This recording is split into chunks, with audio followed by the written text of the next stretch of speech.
say it's almost Thanksgiving if you celebrate it. If you don't celebrate it, it's coming upon the holidays. We just want to say hello. We want to send you some positive love.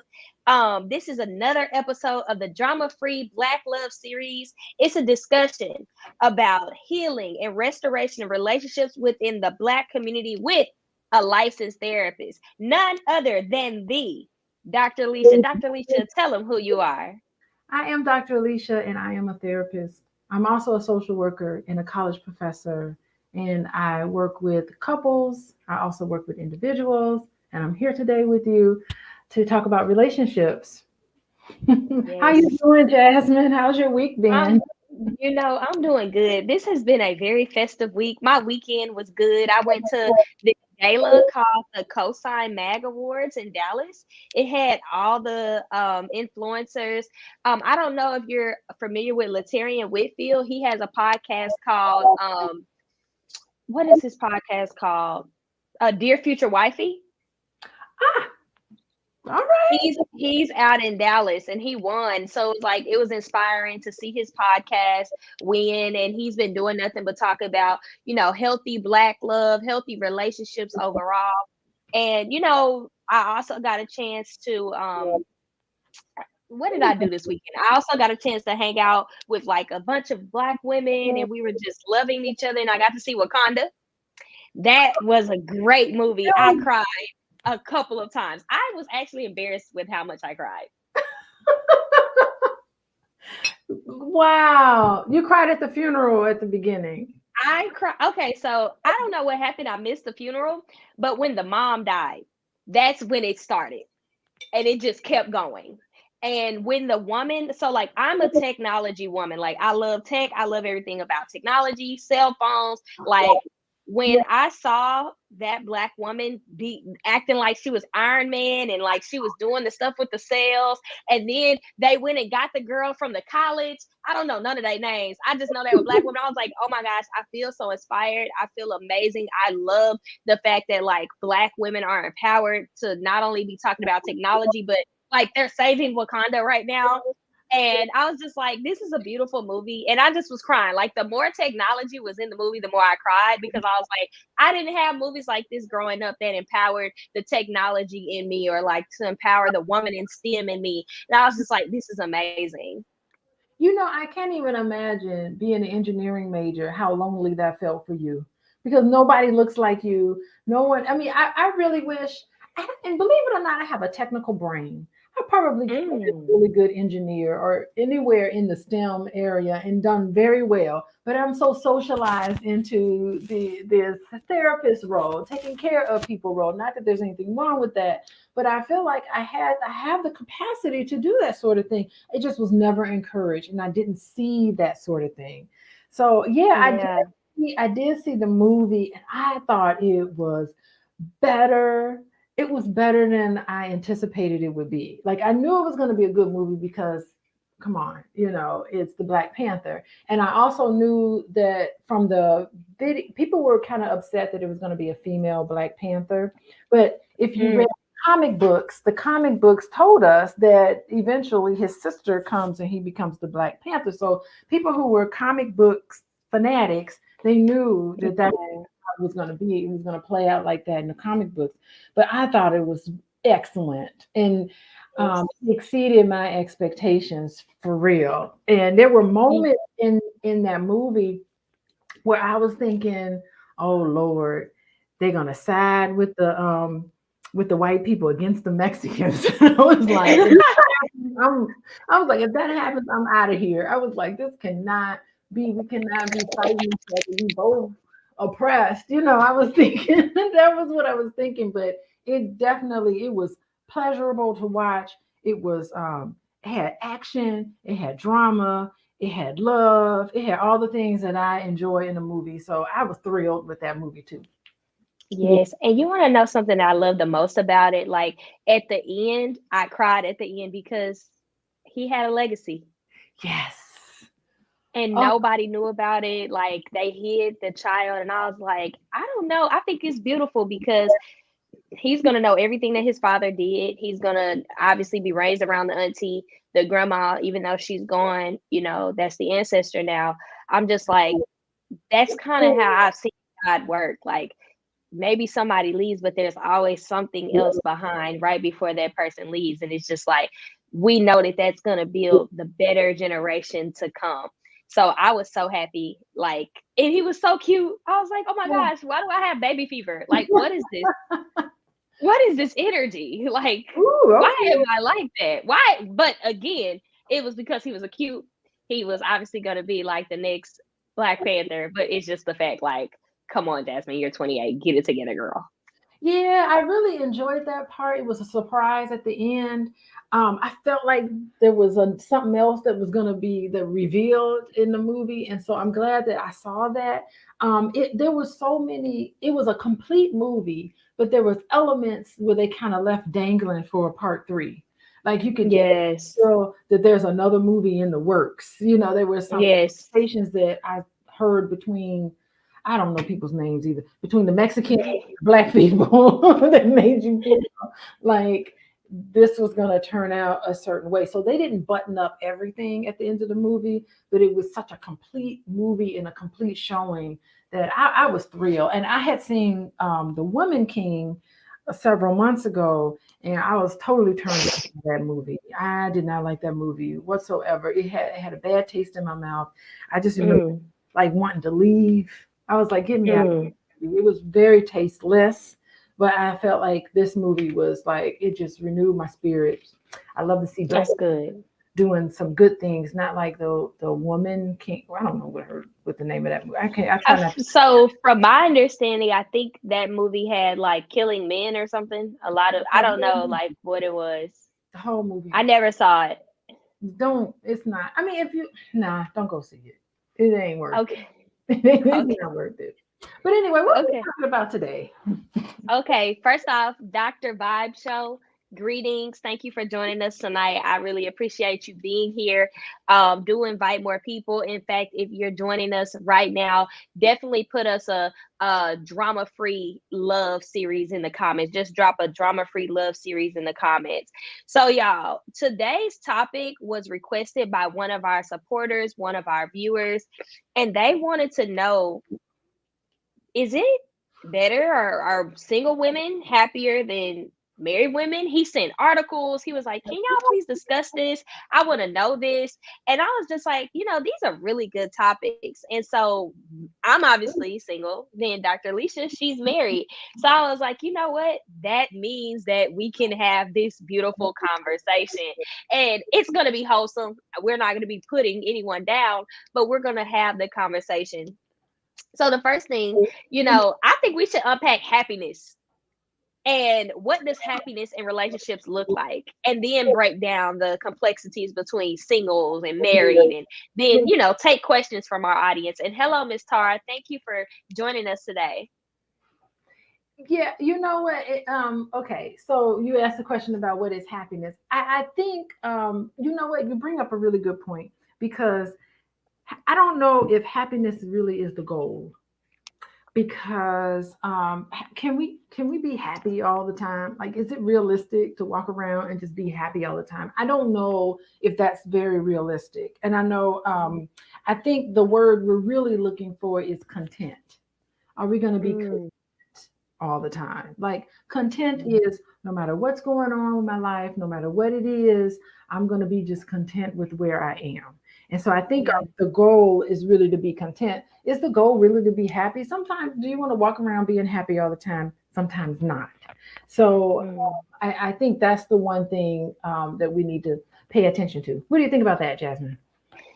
I like that. I was told, like, you got to focus on joy.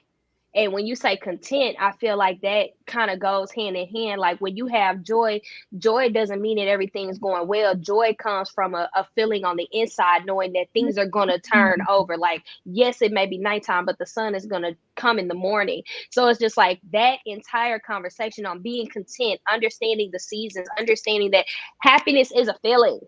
Doesn't mean it's a fact, right? Like, you can choose to be joyful. You can choose to be content. You can choose to live in a state of I guess homeostasis. I like that word. Like you can be in a state of peace. Mhm. And that does not come from other people. That has to come from you. And I feel like that's why it's such a good question, even from a therapy angle. It's just like, how do you develop that peace within yourself? Like a lot of times men be like, can you be my peace? I want a woman that's gonna be my peace. But like you gotta be that on your own. So it's just like that's just another concept that we want to break down as we're talking about dating and love and marriage or singleness. I like that. I like when you talk about peace because it reminds me of the song. Okay, I'm a Catholic school girl. It reminds me of the Okay. song we used to sing, "Peace is flowing like a river." And that song is really spot on. Like peace is flowing like a river between me and you. And it Mm, really is, if you want peace in your life, you gotta have peace flowing through you. You know, peace is flowing like a mm, river. There ain't no river of peace. It's the river of peace in your body. And so if you mm. the people who really want peace, you're gonna have to let it flow in you. And when you got some monsters you dealing with in your body, you are not gonna have peace.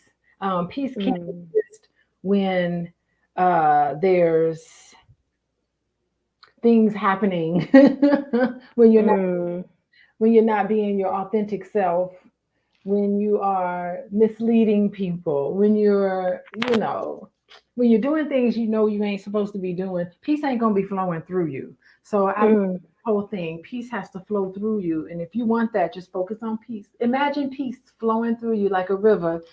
The song I sang when I was growing up. Yeah. I love that. And again, I just want to take some time to acknowledge everybody that's here. Mr. James Sharp, he said, joyfully married women, not unhappily married women, are more happier than single women. That is common sense. Duh. Okay, Mr. Sharp, you coming in here with the bang. And then we got Tara from Virginia. So as y'all are coming in, throw us a heart in the chat. Tell us where you're joining from. So now that we've unpacked happiness, understand that it's about joy, it's about peace, it's about being content.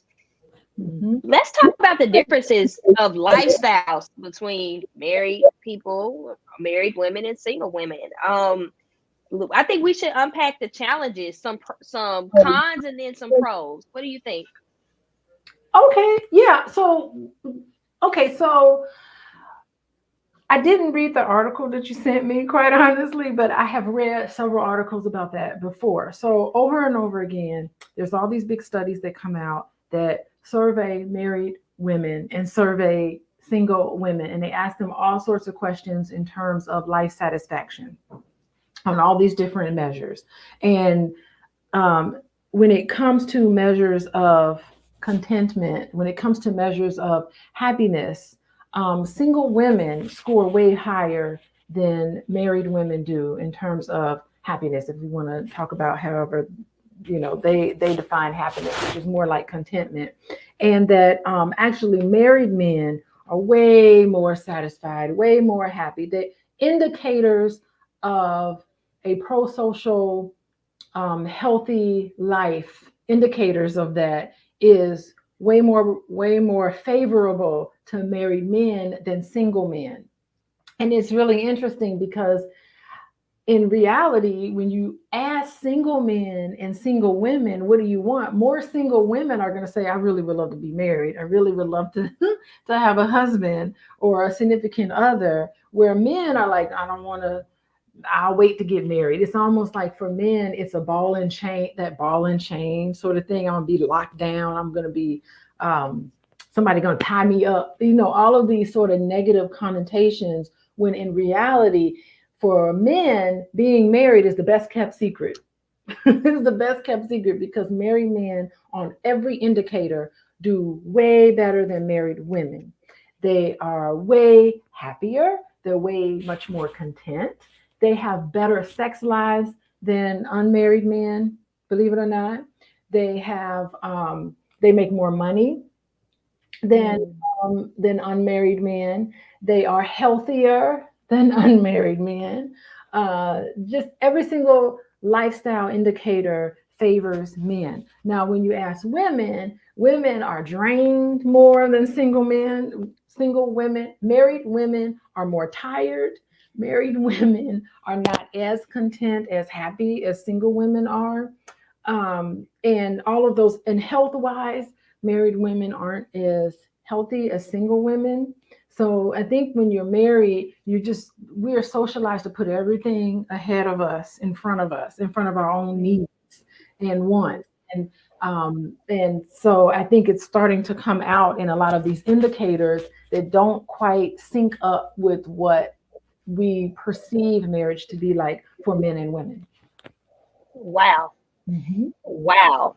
So marriage, believe it or not, benefits men more. Mm-hmm. Even though women want it more when they get it, it secretly does the opposite of what they thought. So how can we help those married women that may not be joyful, content, or in a state of peace? What advice can you give them? What strategies can you give them that may be going through putting everybody first, um, just because they're married or just they have a family? I think women in a marriage need to start having real conversations with their spouses about things that they need, about, hey, I work a full time job, you work a full time job. How am I going to be coming home doing all the cooking and cleaning? A lot of it has to do with household responsibilities. That second shift Mm, that a lot of married women have, tired, expecting to mm, cook and expecting to clean and rear the children at the same time. So I think just with a lot of married women, they just feel just over exerted, and we're just exhausted. I'm saying we because myself is included, but married women just feel just way more tired and there's more things on them. And in my situation, I kind of put these on myself, because I mm, do have a lot of support, but it's just I got to get out of this mindset. It's funny because my husband always is like, let somebody else do it or just let it go. But I always feel like, if the kids if the kids don't have what they need, they ain't looking at their dad. The kids don't have what they need. They like, where the mama at? How come the mama, So I feel kind of like the pressure on me to make sure that I do a good job. And I put the pressure on myself, of course, but I do kind of in a way get subtle pressure to make sure that everything is okay with the kids. Like right now, they're leaving. They're leaving right now, and I got to make sure that everything is packed up. And I was late on this Zoom today, on not Zoom, but I was late on this live because I had to make sure my kids had everything that they need. Because if they didn't, then the onus and the responsibility is going to be on my shoulders, and mm, I'm gonna be chastised. I'm gonna be put in my place, and that don't make me happy. mm. So it's a lot of Yeah. responsibility. It's a lot of physical responsibility, and it's mental responsibility too. Mm. I have to And now. Go ahead. do you do you think that it's a sense of like it's my family and I'm the one that can do it the best, so I don't want to release the control of another person or another woman coming to help me, or another, could be a man, that comes and helps. Like, is that the thing? Is like, I love my family, I know what my family needs, I want to be the quote unquote like superwoman. Are Yeah, you wearing that cape? yeah. I used to back in the, not no more though. Not no more. I kind of let it go a little bit because Okay. I just can't go all day long like I used to. So I was tired. I can't do it like I used to, but I have been able to relinquish a lot of the responsibilities in a lot of different ways. Toting kids back and forth to school and after school activities. Somebody needs to do that. Making sure that everybody's fed, everybody's put to bed, the homework is done. Making sure that everybody have clothes. Does everybody wash their clothes? I mean, there's Yeah. goes into. I know you having baby fever, Jasmine. Maybe this conversation may pull you out of it. At 28, I feel like I can have all the fever, but I'm honestly in reality with it too. Like, I'm aware that that's a completely different energy. Do you know? Let me tell you, I was like I told you this weekend, I was with a whole bunch of women, and they were, between the ages of like 30 and 40. It's just a good time. There was a song that came on and talked about F them kids. And when I tell you, them women was like, yes, F them kids. I said, oh, that's how And they was like, yes, they at home, I'm having fun. And obviously, I don't think it was like they hate their children, but it was a moment of, I'm a individual person. I don't have that responsibility right now. I now want to just have fun, be in the moment, be in the present, and it's about me. And I was like, woo, do I want kids if I'm gonna be outside saying F them kids one day? Like, I don't know. I don't know. I can't answer that question. I Let me, wanted like so. man, let me jump in here and tell you.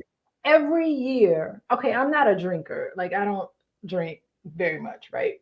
But there is one time of the year when I actually consume alcohol, and that is usually Okay. New Year's Eve. Okay, so Dr. Boyce and I, we usually go somewhere. We go on vacation for New Year's Eve, and that's the time when he's like, here she go, here she goes, she gonna have, and it only takes like 2 or 3 drinks to really get me going. But that is when I'll be like, man, F these kids. They spoiled. It's a thankless job. I'd be like, I just, it all comes out. Like everything I've been holding in for the whole year, it comes out, man. These kids, and then of course at the end of it, I'd be like, well, I love them a lot. But they don't, it can be a very thankless job. And they are so spoiled and they get a lot of what they want and they act like they're spoiled. And my daughters are princesses, and my son is a prince. And Yeah. I'm gonna tell you, the life is good for them. They just have no clue what it was like. And I think, like, as you're acknowledging it, we'll see the social media post of like the beautiful family pictures, but we have no idea what goes on behind the scenes. And I think that social media has done a very decent job at making parenting look like it's a walk in the park, that, kids are amazing 100% of the time. They're so ready to take the picture and eat the cereal and be the next commercial superstar. But those are curated feeds, and also like those children probably have very good acting talents and they'll probably go on to be actors. But for the common American or the common parent, like, it's a struggle. Like my sister, she has 2 babies, my nieces, they're twins, and she be tired. They're now 4 years old and she's finally regaining some of her life back, because they can, take themselves to the restroom, where they can do things on their own a little bit, of course with supervision, because they still 4 and they're just very intelligent for their age. But it's just like, I can resonate and I can affirm the fact that parenting is not the easiest job. It's very rewarding in the long haul, especially to leave a legacy. But it is not one of those conceptions like you become a parent and it's just gonna be easy. Like, you're literally conceiving and producing a responsibility for the rest of your life. Not to mention what it does to your body. Mm, My last baby was what, 8.5 pounds. wow. It's a big baby. So yep, and all natural childbirth. So there you go. It does something to your body. Wow. It's really interesting because I had a sick child, my youngest one. She had a fever and was sick, and she only wanted me. So that those things happen, and you can't predict when they're gonna get sick. I mean, that was my issue Mm, weekend. I had a sick child this weekend. I had to try to figure out what was going on with her and make sure her fever was down. And of course, all they want to do is snuggle up on you, and they need yeah. up and they needed all that kind of stuff. But it's just, you never know when it's coming. So it's the unexpected part of that. And then even when she wasn't around me, I'm mentally worried about her. Like, oh God, is she okay? Did she eat today? Did she drink? Did she take Yeah. the medicine that I had left for her? So it's the mental kind of task. It takes a lot of mental effort, even when the kids aren't even around you. Thinking about dental appointments, Yeah. appointments. You gotta, make sure that everything is together for school, back to school. You gotta make sure that they got the pencils and everything that they need for back to school. It's just that mental burden that kind of, Yeah. So when you say mental, I think it's a good topic, as we like navigate through this conversation. How does one mentally overcome that, right? Like, should how do you get those thoughts of like worry and like anxiety and like my child is like, is it okay? Like I'm not a mom, so I don't know. I don't have this like internal thing from my uterus or womb that's like going off every moment. Kid is sick. Where are they? Like how does one process that emotion, process that worry to where they can still live a life that doesn't add extra stress? Because women, we suffer from heart disease and like all other kind of things just from stress and worry and anxiety, all the other things that come with it from a mental and physical standpoint. That's interesting. It'd be nice if we can bring somebody. I don't know how to bring people in. We need to bring people in to talk about it because I could just talk about myself. But when I asked my mom about it and I asked grandparents about it, they say that once you have children, you're always kind of worried about them. Like when I dropped my son off to college, I was like, "Ooh, I guess I don't have to worry about him no more. He's a grown man. He's 18 years old." But little did I know that was the beginning of more worry, except it was different. It was a different type of worry. But he is a couple of states away. What if something happens?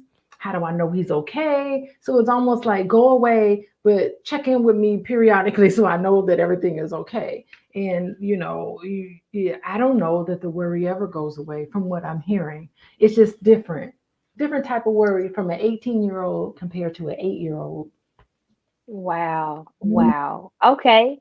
So I guess that should free someone today that's listening that, yes, there's not a cure to loving something that you literally procreated. And, I think it just gets better over time. And I'm pretty sure some of that was like empty nesting. My mom used to talk about empty nesting all the time. Obviously, if you still have some kids, you're not an empty nester yet. But I think when you empty nest, you're going to have fun. You and Dr. Boyce are going to have some fun. Y'all going to go out. We didn't Yeah, stop. exactly. So it's just like, I think that that's like a wonderful thing. So I guess we can now go to single women, right? And if you're single, help me out here. I wanted to talk about some of the cons and then talk about some of the pros, right? Because I think that, two can exist.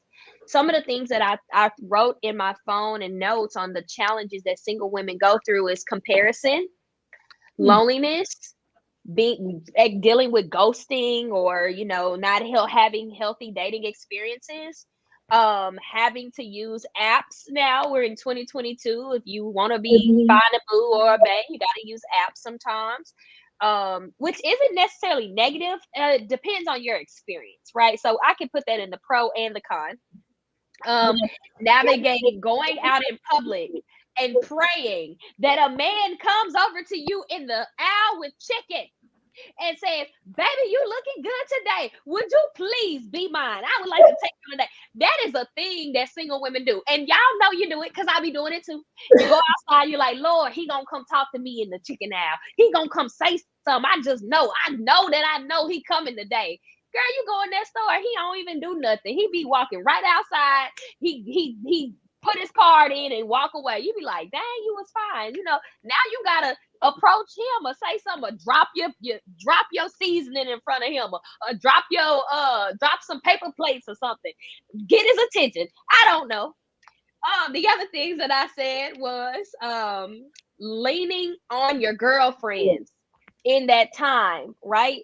And sometimes those relationships may not be the healthiest. I know for myself, and we can kind of go back through all of them. We can start there. I know for myself, when I'm in my single season and when I have my friend girls, depending on the season in which they're in, they're super supportive of it, or they're like, you need to focus on yourself and love yourself. I'd be like, "Dang, girl, we can't have a talk and talk about these men and these fine men on TikTok. Like, we really can't go there." So it's just like, it depends on the seasons of your relationships with your girls, on how they handling either they season of singleness or in a relationship or marriage. So it's just like, I can't say that anyone is happier or more happier than the other. I'm just going to say, like, those are some of the common narratives that single women may have from a con perspective. Now, let's think about some pros. I ain't got nobody that I got to answer to. Now, I'm not saying that that is good or bad, but when you with a man, you got to practice this. I say this respectfully. submission and like, checking in and, seeing how that other person, like it's a give and take. You can't just move how you was once moving. You gotta move a different kind of way. Also, like there's a level of freedom of choice and options. Maybe, you're exploring yourself. You get to figure out yourself. You get to, still explore more within. You get to take that time to do some inner work and to practice on the things that you love doing. You more so like if you're in a relationship, then it's an hour thing. Like, what do we like doing together? How do we navigate our time? I think you have more time when you're single, because when you in a relationship, then I think it's the not serotonin. What is it? The endorphins. You just want that. You want to be around them. You want to be. It's cuffing season, y'all. Listen, I did a post on Facebook. We are still in the drafts. We are still in drafting season. We pray for y'all out here in cuffing season. And it's just like, you want to be around that person. I think financially, it's more expensive to be in a relationship. Yo, $10 Chipotle now becomes $30 because, maybe he's getting the tab or you're getting the tab or, anything y'all do is times two, or if there's a family, it's more. So it's like, even from an economical standpoint, I think emotionally it may be somewhat better because you have someone to talk to about your day, if you are in a relationship versus if you're single. If you're single, like I said, you lonely, like you talking to yourself. Let's see, physically, woo, let me tell you about that. And this is, I'm a 28, so we can talk about these things. I've read and heard that the older a woman gets, the more, sexual desires that she develops. Her body develops certain things. So when you single, girl, you're going through. You experiencing some stuff. You can't get it out. You pray for it. Pray about it. I don't know. I ain't got the answers for you, okay? This ain't that podcast. But those are like some, like, I guess you would say some of the pros and the cons. But I would say in both seasons, it's beautiful. In both seasons, if you are in a relationship or if you are by yourself, both can be beautiful, and it's how you position it.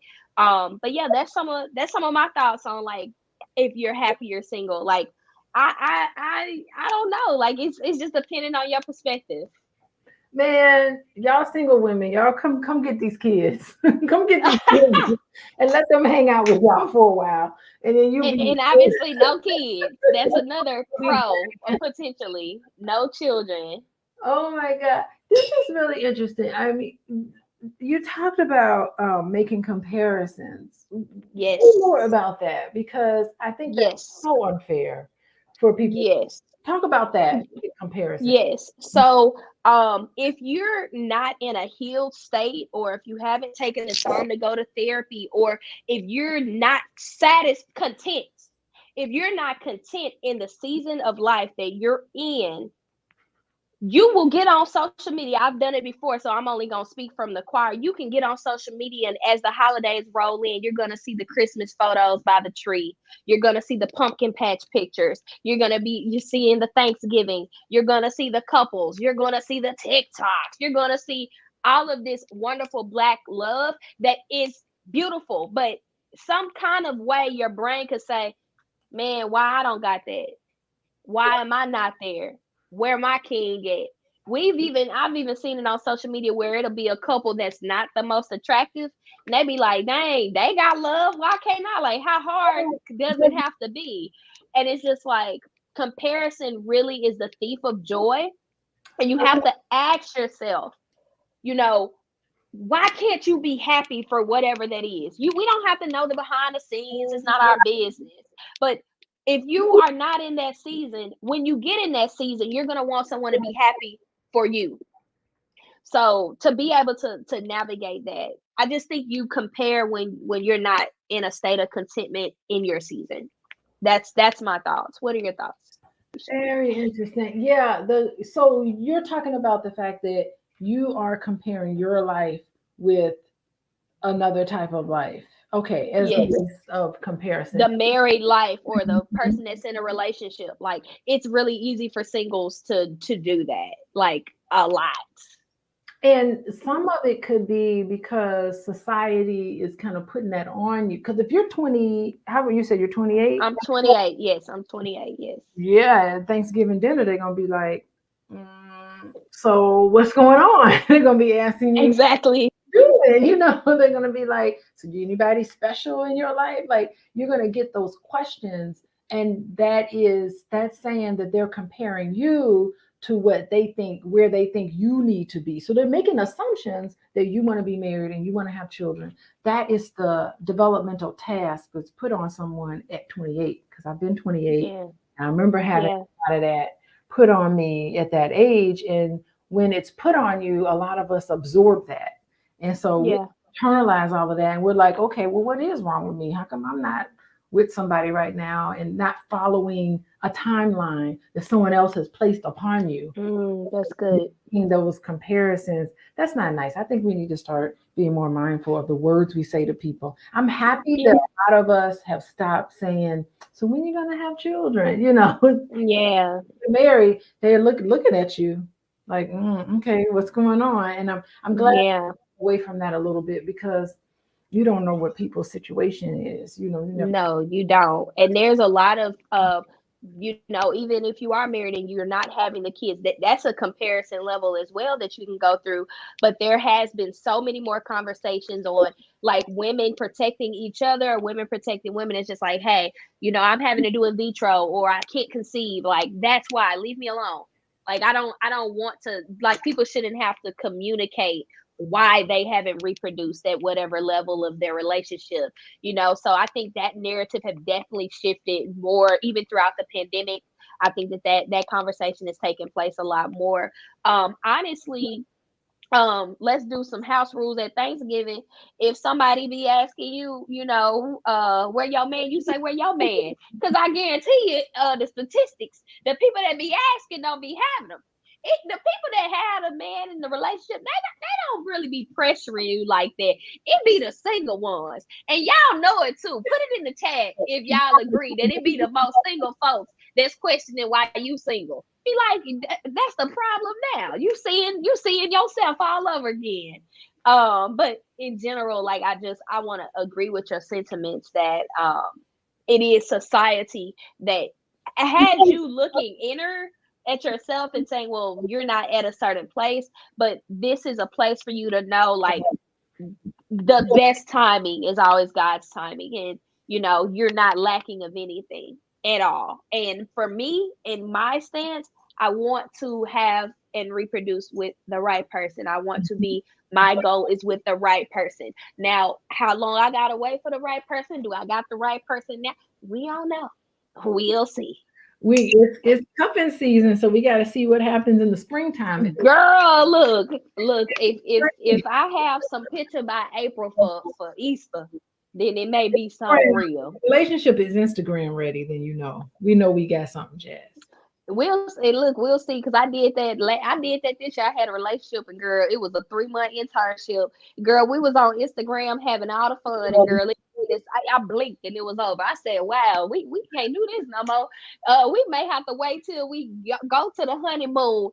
I already passed the wedding." And then had a kid and then say we married. Like that may be what we have to do throughout that whole experience. Even at that, you don't know. It's hard. It's hard to know. It's hard to know. Mm-hmm. Interesting. So, what about you mentioned loneliness. Oh, yes. I always love to be vulnerable with y'all because I think through vulnerability, that's where the relatability comes. So I cannot say it enough and stress it enough. The older you get, maybe the more success that you acquire, you will get to a point where you're like, dang, I'm having a special moment right now. I don't even have anyone to share this with. Mm-hmm. I'm having a very, like, I'm breaking through something. I'm passing this milestone. I'm reaching a new level of mindset. I got this good book. I wish I could talk about it with someone. I saw this thing outside. Dang, I wish I could share it with someone. You find yourself doing these very intimate moments with your friends versus like with that significant other. So when you get your significant other, it's like, oh, I gotta catch you up on all of these moments. But it was like it won't really be the same as when the moment was happening. It just won't be the exact same. Yeah, it's almost like you want the companionship.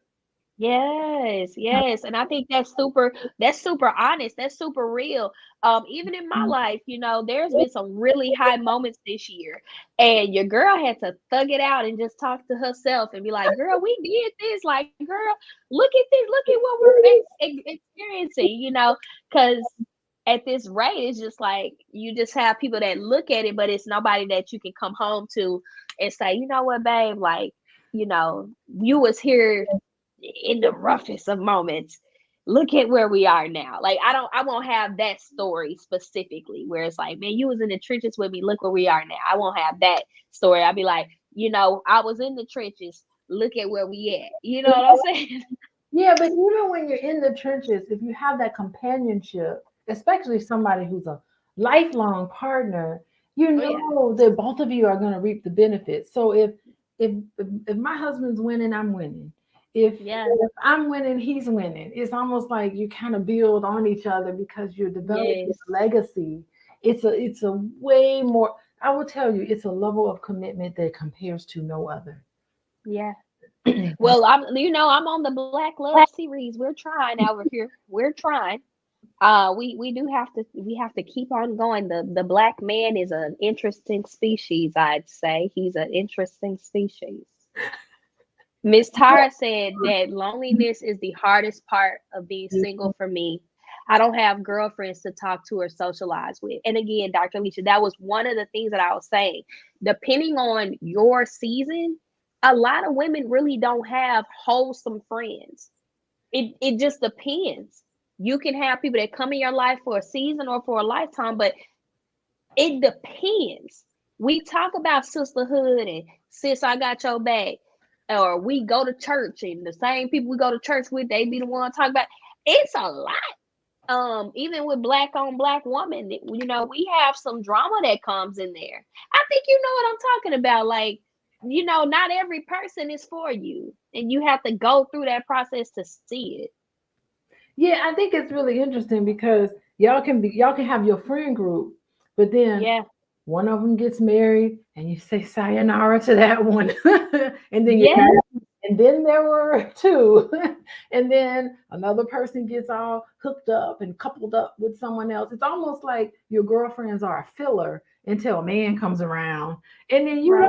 on it, you're like, see you later. I understand. If I was in your shoes, I'd be saying goodbye to everything. So it's not like it's forever. It's only like a holding. It's like a holding spot. Is that the way it should be though? Is that okay? Should it be fillers? Or should it be like actual like friendships and like you navigate through that? How do you do that? Let I me think tell it's a good question. Yeah, it really is a tough one. And I think what happens is that when you get married, your friends are typically other married couples.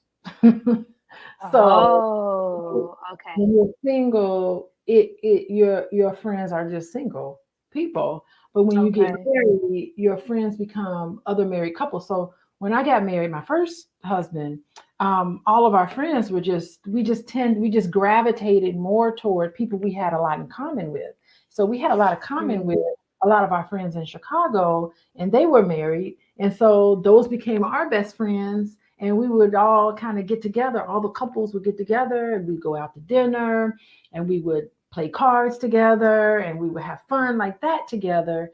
And then one person has a baby, and then the next one has a baby, and then the next one has a baby. And then now all your friends are married people with children, and you have children who are the same age. So I have a group of friends who live in Chicago who their kids are the same age as my kids, and they all kind of know each other. They still kind of connect with each other every once in a while.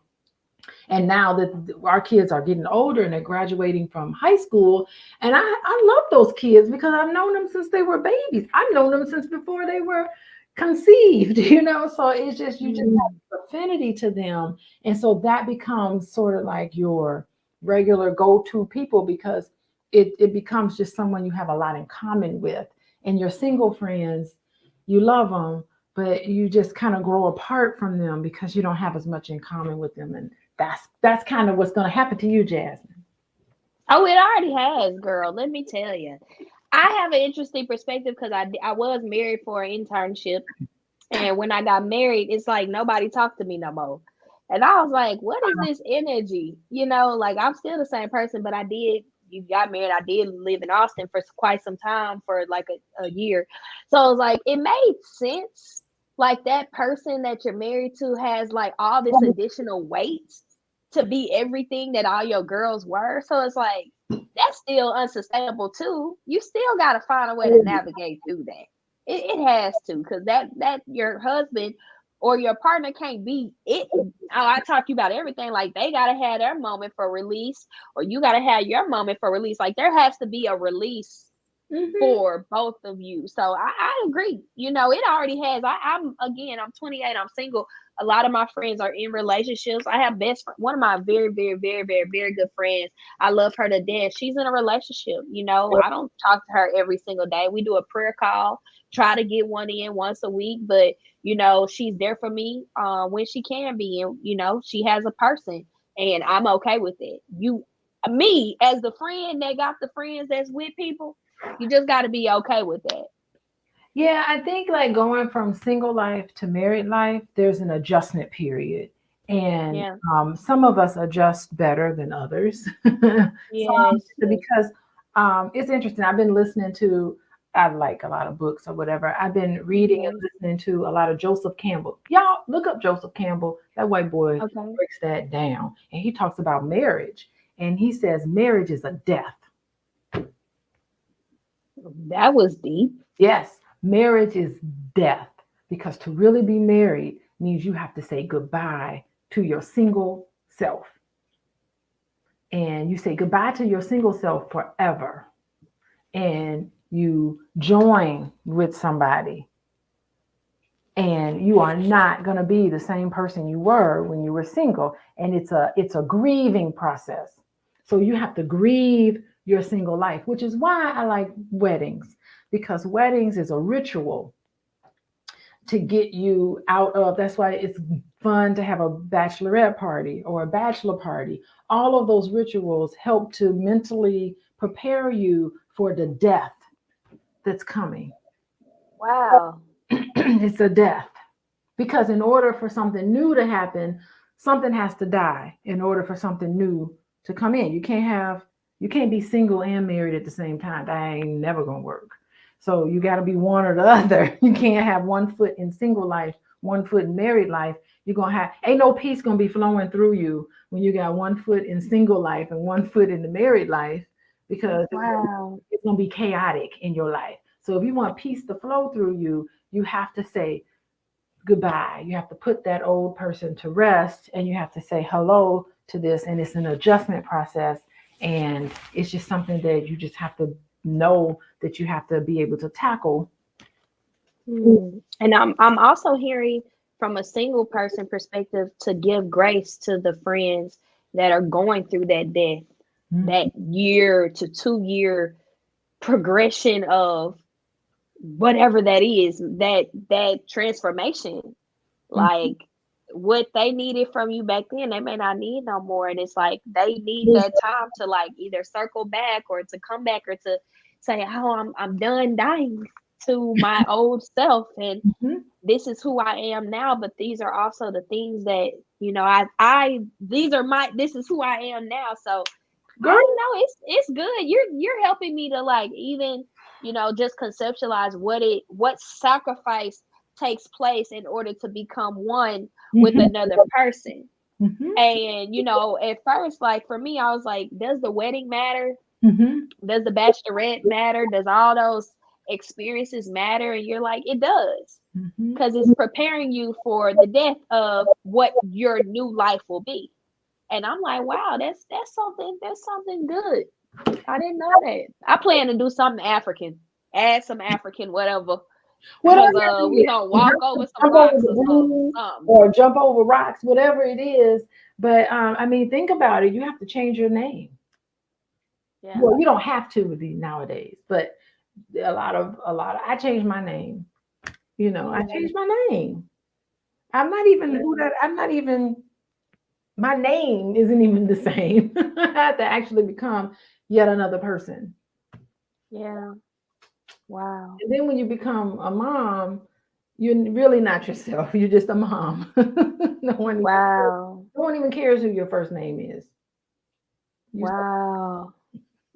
I just see that women in general, even in this topic, there's so much sacrifice on us through our whole life, right? No matter what it is, whether you're navigating being single and having friends, that's a sacrifice of some sort. Then the breaking away of friends and then getting with a person and the sacrificing of what it takes to be with a human and then the sacrifice of getting married and then becoming a mom and then some kind of way you got to also take care of your parents in there, right? That's a stage that we're not talking about as much as we should because it's either the nursing home or it will be like, you know, parent your caretaker. That's a transition of life for even your parents. So it's just like it just reminds me that we're not here for ourselves. We're literally here to serve. We're here to love. We're here to give, with boundaries, of course, as healthy as we can, of course. But we are not here for ourselves.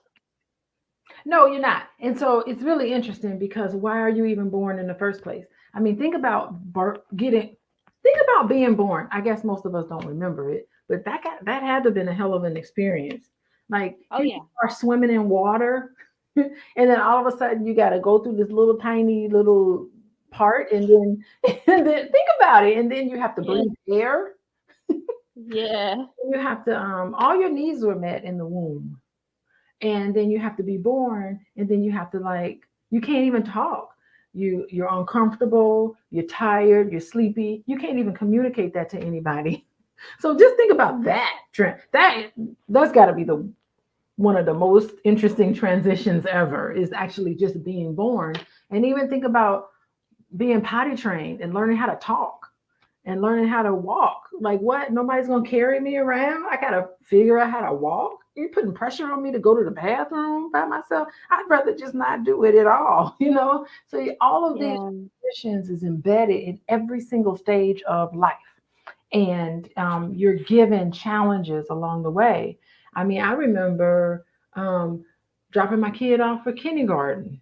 Like, they're used to, playing around. Now in kindergarten or third grade or whatever, you have to sit at desks and you got homework to do, and they got to teach you how to write.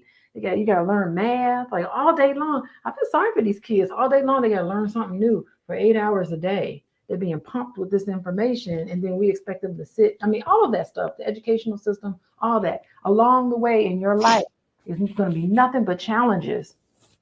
And getting married is just yet another one. But it's a huge transition for a lot of people. And can you imagine getting divorced? What that does to you? Because no, you're no longer single. You could never ever go back to your single life. Here you are married, and then now you got to transition to be yet was a former single, former married person. Now you're a divorced person. So now you got to That's what I'm saying. start again.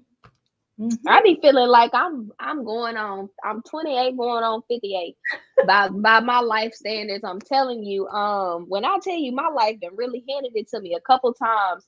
I remember when I was, getting divorced and going through the paperwork and, just being like, wow, like that person, he was my best friend for 7 years. I was like, wow, I'll never ever talk to you again in any capacity. But it's just like, dang, like what is this new life now? You get a stigma.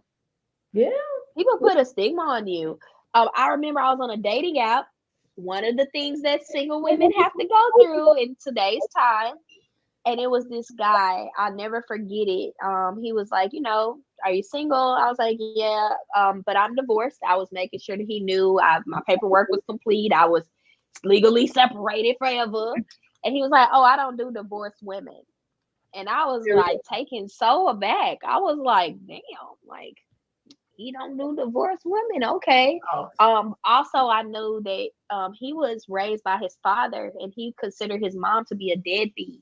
So it was like even in that moment, I was like, I was experiencing a man that had not really trusted a woman in his life. And another woman that may have been with a man, it's just like whatever his conceptions were on that, that was for him. But I remember it took a stab at my confidence. I was like, here I am trying, and like now I got this stigma or whatever. And also one of the other things I remember is just like, what will people think of me? Like I am dating again. Like, are they gonna think that I'm gonna go back to the person? I got all this extra trauma. Even if you talk about therapy, people say go to therapy, but I've literally had people that question my therapy experience, and they're like, I don't know if your therapy working.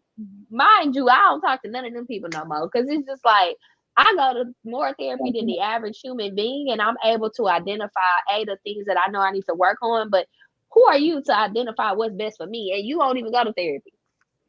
So it's just one of those things where like when you are elevated, when you are growing, you have to be stretched.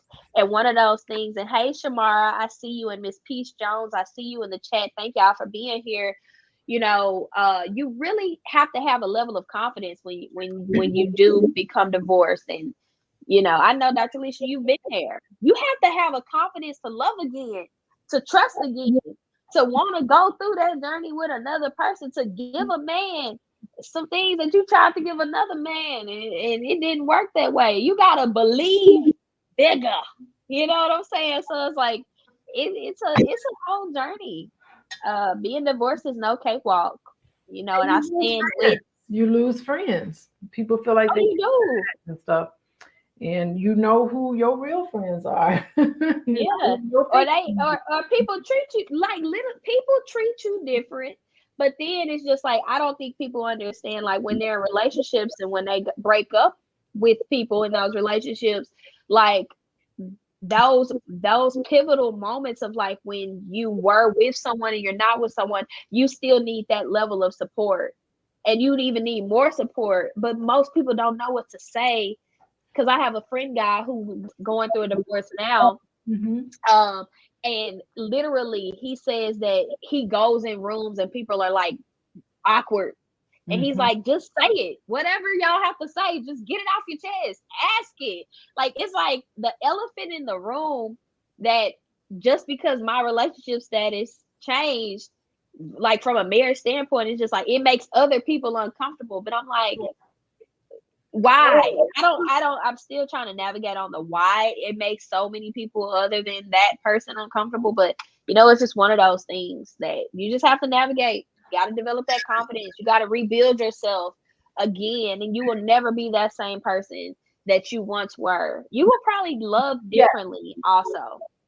that's the thing that I hope a lot of people come to grips with is the fact that the old person is gone and you can't get that person back. What you have to do is take those experiences and integrate it into who you are now and Yeah. embrace it. Really embrace Yeah. it. Know that you're a new person, but you're wiser, you have more substance, you have more character, you see the world in a totally different way. And I mean, there are no mistakes. There are no mistakes about Yeah. it. It is what you were when we talk about being born, you were born to experience these things, I think. You were born to experience life. You were born to experience these things, to learn the lessons that you didn't get or that you needed to learn in this lifetime. And I think that you just carry that on. And nothing's wonderful than to talk to an older person who's been there. Oh yes. Ooh, they so helpful because I they know that's why I got so many seasoned people around me. I can't deal with sometimes the youth, my age group, we still lost. We still fumbling. That's why I have to I be with people older than me. It make me feel better. it really does. It makes me feel like what you don't need to worry about. What you worry about something for? And it's interesting because sometimes I have to like even I do or sometimes have to remind myself not to worry that it will be okay. Like and I have to think about like when has it ever not been okay in the at the end? Mm, What have things that's not good. been okay? And I can't remember a time where I've done something and I absolutely 100% regret it and feel like I didn't learn anything from it. So there are no mistakes. There's always lessons learned. Whatever decision you make, you've made the right decision. Like, stop. If you're on the fence about something, just go for it. Just go for it. Mm. It doesn't. There just are no mistakes. I So love that. Do y'all in the audience have any questions for Dr. Alicia and I? Since we've moved platforms to just Facebook and YouTube, we got to ask if y'all got questions, and we're going to work on a way for y'all to come up and join us. I know I know other YouTubers that bring people in, so we'll just have to navigate that. But for now, does anyone have any questions, or was this episode helpful? In the chat, let us know any questions that y'all have, any topics y'all want us to cover, especially after this amazing holiday season, especially with Thanksgiving coming up, and some about gathering food at the table. People gonna ask you about your business, so you probably gonna need some coaching with dralicia.com, coaching with dralicia.com to recover from what may be happening over your turkey and dressing in the next coming days. just eat that food, and if someone steps over the line, say, "Oop, I gotta go. I'll see y'all later."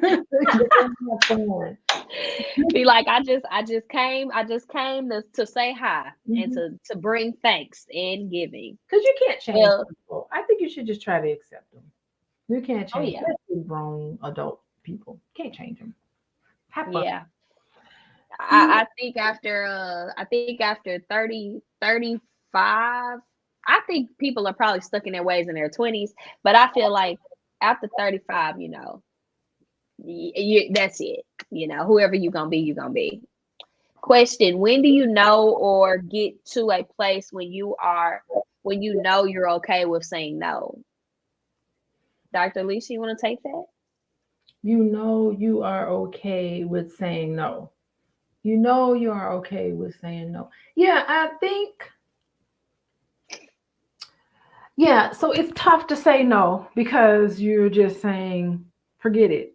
And you don't want to disappoint people and you're worried about what they'll think. So, one thing I do when someone, for example, someone says, "Hey, Alicia, I would like to borrow your car on Thursday so that I can go on a job interview." Okay, suppose somebody, and suppose I'm busy on Thursday night and I have plans to go out to dinner. I think, and then you're put in a tough situation where you're going to have to say no to somebody. I think the best way to deal with that is to say, first, you got to connect with them and say, "You know what? I'm certain I hear that you have this job interview and you really need to get to it at a certain time. However, I have another appointment that I need to get to at that same time." And, so it's almost like connecting with how they feel, but also stating your case and to say, "I'm not available. But you know what I can do? Now you can offer something. I can call my cousin and see if maybe my cousin can help you out, but I won't be able to do it." And I think if you say no in that kind of a way, then it feels more compassionate. It just makes sense. So I think when I say no to someone, I'm way mindful of it. I just don't say, "No, I'm not helping you out with your that problem is your problem. I'm not helping you out." Like there has to be a way for you to let somebody down, but to let them know that you kind of understand where they're coming from. Like, "I see that you need help in this way.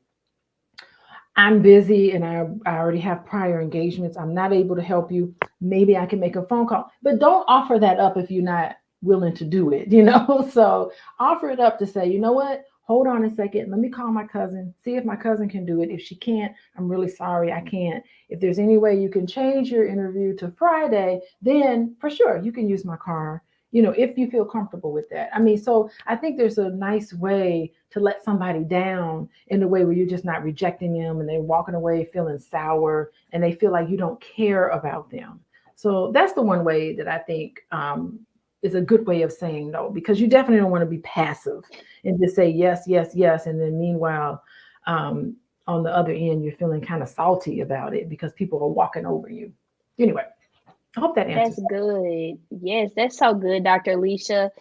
She said, Shamar said, thank you. Jazz, I'm sorry, Peace Jones told me to tell you that she says you're beautiful and that we brought up some really great relatable topics. Also, Peace Jones says, a topic for the next live. Why are relationships not lasting? Why is everything so temporary? I think we need a guest for our next episode on that one. I'm going to search some toolkits to see, why our relationships not lasting. Why is everything so temporal? Let's get a guy. Let's see if we can get a guy. Do you got a guy? I will. I do. I'll get my friend Christian Fuller. I'll text him as soon as we're off to see if he'll come join us for that episode. I think, excuse me, he has a lot of insight. Okay, so maybe we can. So I'll send you the link. Yes. Now and he just joins in. We're having a business meeting and on on our live. Maybe I'll send you the link, and then you could send it out to him, and then we can. Yes. I can get more than one people into this. Yes. That's yes, and we're gonna figure out how to get more people in here. And oh yes, a guy would be great. Miss Peace Jones said she would love to join. Peace Jones, DM me and Dr. Alicia on Instagram so that we can get connected with you. So DM me and Dr. Alicia on Instagram at the same time. Put us in the chat and let's get connected so that on our next show you can join us. We gotta get Peace Jones in here. I can't. Yeah, she's super active. We want to definitely give her the details for our next show. There we go. It was her. Yes. Was it Peace Jones? Yeah, it was her question. So let her come on up and talk about her question. Absolutely. So next episode we'll get you the information. We want the community to be involved. Like this is the space for you to have healing and to talk about topics that are hard, but it is polarizing to the Black community, and we want drama-free Black love. Shamar said, ask another question. Are you ready to go, Dr. Alicia? She got one more question. Okay, come on, Shamar. Ask one more question. Preguntas. Uno más preguntas. Learning my Spanish. I know. Yes, she's typing her question now. Now my kids are texting me. Oh Lord, what they saying? They want some money. Oh, you know tell them, well, they need to have a Black Friday product. I asked somebody to wash the dishes today, and I got not asking anybody to. Oh Lord, isn't that interesting? Shamara, what's your question? It's been a minute. Shamara's formulating her question. So wait. Yeah, I think they. Mm-hmm. So what are you doing over the weekend? You got anything planned? I don't know. I've been trying to contemplate if I'm gonna go to Palm Bluff, Arkansas, or if I'm gonna stay here. If I stay here, there's a business networking event on Saturday that I'll go to. But if not, you are the networking queen. Let me tell you, it's a season. We're God got me talking to everybody and their mama. I'm talking to anybody that got something to say. I'm talking to them. That is so fun. Well, Shamar, why don't you tune in next week, next Tuesday night with your question, Shamar, and then hopefully it's related to relationships, why relationships aren't lasting. But we'll have time for other questions. So yeah, I'll ask. If you have a question, Shamar, DM us on Instagram together. Oh, she just asked, how do we as Black women be seen in this space of business and home? How do we as Black women be seen in this space of business and home? Why don't you answer that? All right. So let me take my handy dandy glasses off because Shamara is giving me a run for my money. I think the first thing is confidence.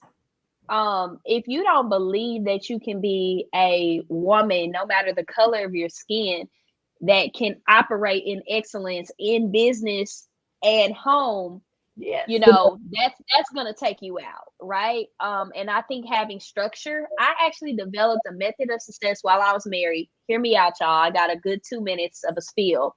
I came up with this PPCCO method for success.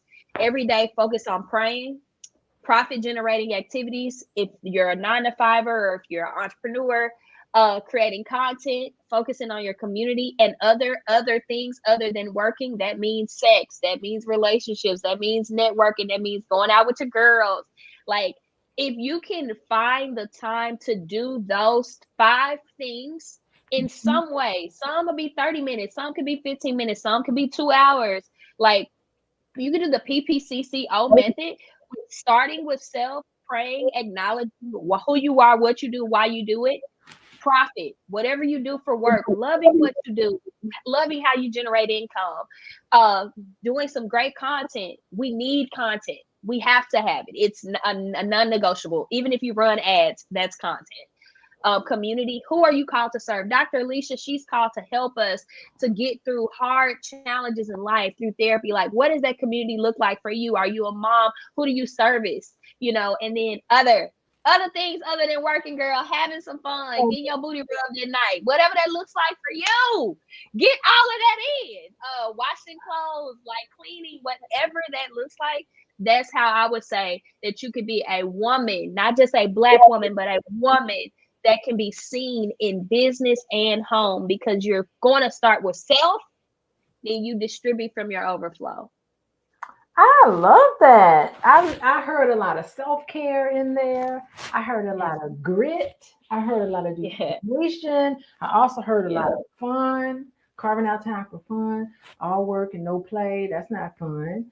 No, it's not. Everything. There you go. That's a book. It is. When I get some time, I'm gonna write that thing. But it's my productivity method for success for dreamers. And I know that if I've been able to be productive in this life, and when I was married, I had a test run. At a certain hour, I would cut work off, and I would say, schedule the date nights. Obviously, you want to get your booty rubbed. I'm just gonna be honest. That's a key thing in life. Getting your booty rubbed. And so it's just like having that holistic thought process. I think, that allows for you to feel that you've accomplished something, even if you just did one of those things a day. I feel like you'll feel accomplished, and that you're not in this rat race of success. You're like, but I did talk to God today. I did spend time with self today. I did do something to get some money. Okay, my man ain't the only one getting some money. I'm getting me some too. I talked to someone other than myself. I've put something on the internet. It's a repost quote. And then I did something other than work. And I think that you feel better, and you start to just maximize on that. You'll double down on that. Like, you'll get addicted to just doing what you love. So again, I ain't factored that in with kids. That will be another. We'll have to do a KO, PPCCKO, kid, and then and one of these days when I have that opportunity. But for now, the O is for the women that are already doing it with the kids. Y'all got to figure that one out until I can get to that journey. Yeah, one of the things I love what you're saying is that I think if you try to take on business and home, if you think about it all at once, it's overwhelming. Yes. What you just did was you just kind of said, okay, you got these big goals that you want to have. If you just think about the big goals, you're going to be like, there's no way I can get it. But you broke it down into really small steps where all you got to do is just focus on that model, and you'll look up and be like, oh, wait, I just accomplished like about 5-6 of my goals. All of them have been accomplished. How did that happen? It's like, it'll surprise you how far you get when you just put your head down and trust the little process that you have. It's the process. Yes. And you can do one thing a day in that, it doesn't have to be you're doing a million things of all the same things. It's like, what did you do today to gain money? Did you go to work? Yes. Check it out. Did you talk to pat yourself on the back? Did you? This is content for you, Dr. Alicia, but also it's community for you too, because you're talking to Miss Shamara, Miss Peace Jones, you're talking to Dr. Vibe Show, like you're talking to people, and I'm sure that there are more that are listening, but for who I can see in the chat, it's just like you did all that, and you did with your kids, you got them off, you did what supposed to do. Ain't nothing else. Get your booty rubbed tonight. And I know that there's longer, but go and get others. Have a good time. Get prepared for Thanksgiving. You deserve soft life for you. Soft life. Okay, well, I'm gonna go get my booty rubbed. think it's your booty rub. I think it's healthy. It's psychologically and physiologically a great experience. And I heard serotonin and whatever the things that come in your brain. We all need all of that. But the single women can't. Go and reap the rewards of that experience. Well, I earned it today because it's been a long You did. You did earn it today. I've been running since this morning. So yeah. So anyway, thank you so much, Jasmine. Yes, let's smile. I'm gonna screenshot this so I can post it on Instagram. Okay. Screenshot. Okay. Yes. 1 second. Smile. Okay, I took a picture of us. I'm gonna post it on Instagram. Oh, good. Yes, yes, and then I'm gonna post it. So y'all see us back next Tuesday, same time, 8 p.m. CST, and we are gonna be following the topic that Miss Peace Jones talked about on why relationships not lasting. Why is everything so temporary? I think it's a great topic for success. So see y'all next week. Bye, everybody. Bye. Bye.